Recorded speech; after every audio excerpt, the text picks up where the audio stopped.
Alors salut à tous, on se retrouve aujourd'hui pour parler d'un chargeur bien particulier. Ce n'est pas un chargeur de LiPo, mais c'est toujours de la marque ISDT, c'est le Power 200. Donc c'est un chargeur à accessoires, si on peut l'appeler comme ça. Et il a une puissance de 200 watts et peut charger tout ce qui est branché par USB.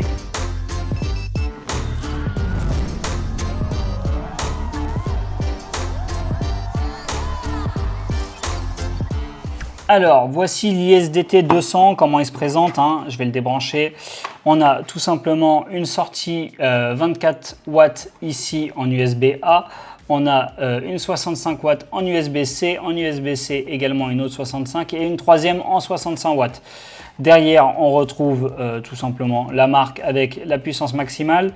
On a un QR code pour venir mettre à jour par Wi-Fi le module si on en a besoin avec votre téléphone. On a un petit écran ici et le pad pour charger sans fil votre téléphone par exemple.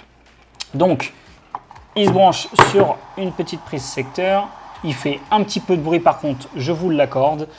Et on va voir ensemble un petit peu qu'est-ce qu'il fait. Ça va être très rapide, hein, vous verrez. Donc là, on peut brancher son téléphone. Il va jusqu'à 15 watts. Donc on a un petit écran. Ça, je trouve ça vraiment pratique. On voit que la charge est en cours sans même avoir à visionner l'appareil qu'on est en train de charger. Là, on voit qu'il alimente jusqu'à 12 watts. C'est certainement parce que mon téléphone ne peut pas accepter plus de 12 watts. Ensuite, qu'est-ce qu'on peut faire d'autre? On peut venir y brancher donc, un câble en USB-A pour venir alimenter par exemple un chargeur de batterie pour l'appareil photo si je veux. Et l'avantage c'est que vous pouvez brancher tout à la suite et il délivrera toujours au maximum de sa puissance. En tout cas, le maximum que la puissance peut accepter votre câble, et c'est bien ça la petite subtilité. Alors, moi j'aurais tendance à vous dire que ce chargeur il est bien pratique malgré son prix. Le seul problème c'est que du coup, comme vous le voyez, j'ai 50 000 câbles là. Je vais déplacer. Là, celui-là, est-ce qu'il va couper la charge?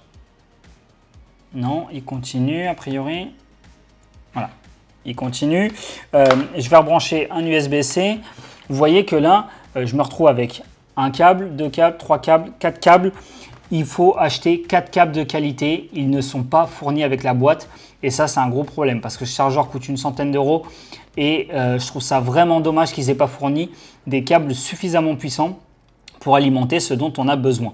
Ils auraient pu nous mettre 3 câbles USB-C et un câble USB micro pour celui-ci. Et après, les gens se seront débrouillés. Le souci, c'est que là, on se retrouve à devoir acheter. Là, j'ai acheté un petit câble qui est capable de donner jusqu'à 25 watts. C'est même pas la puissance maximale de la sortie qui est à 65.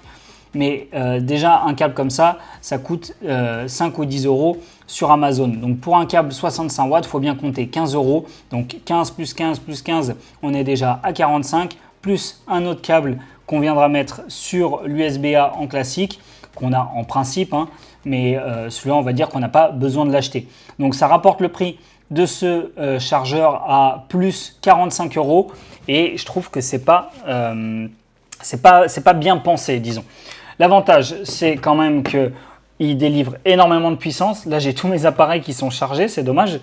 Mais vous voyez, si je branche le tout, il s'ajoute à la liste. Je peux venir y mettre, par exemple, le chargeur de DJI. Hop, il s'ajoute à la liste. Il n'a rien à charger quasiment. Et puis voilà. On peut voir que là, j'ai un multi-chargeur. Je peux même ajouter encore autre chose. Un multi-câble, pardon. Vous voyez qu'il tire encore plus. Je peux même brancher un iPhone au besoin. Je n'ai pas d'iPhone sous le coude. Mais bon, vous avez compris le principe. Donc, c'est un petit chargeur qui est bien sympa. Le seul problème pour moi, c'est qu'il est trop cher et j'aurais tendance à ne pas vous le recommander. Vraiment. Tout simplement parce que il coûte déjà un sacré tarif et en plus, s'il faut se procurer tous les câbles en USB-C, c'est problématique. Je regrette qu'il n'ait pas mis tout simplement des câbles en USB-A partout avec la même puissance maximale, mais c'est surtout certainement parce que l'USB-A ne peut peut-être pas délivrer 65 watts. Je ne suis pas assez calé en USB. Je sais que l'USB-C est beaucoup plus rapide et beaucoup plus puissant, donc c'est certainement la raison pour laquelle ils ont choisi d'en mettre 3 et seulement un USB-A. Voilà.